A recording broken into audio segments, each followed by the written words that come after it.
How to use Picsart Online Editor. Want to edit photos without downloading anything? Here's how to use Picsart's Online Editor. First, open your web browser and go to Picsart's official website. Then click on Start Editing to open the Online Editor interface. Upload your image by dragging it in or clicking the Upload button. Use the tools on the left sidebar to crop, adjust colors, add text, or apply effects.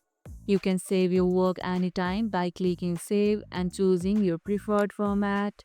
Have you tried editing directly in the browser? Share your experience in the comments below. The online editor auto-saves your progress. It's good to save manually often. And that's how you can use Picsart Online Editor.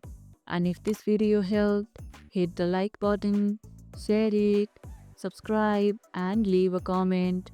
Thanks for watching and I'll see you in the next one.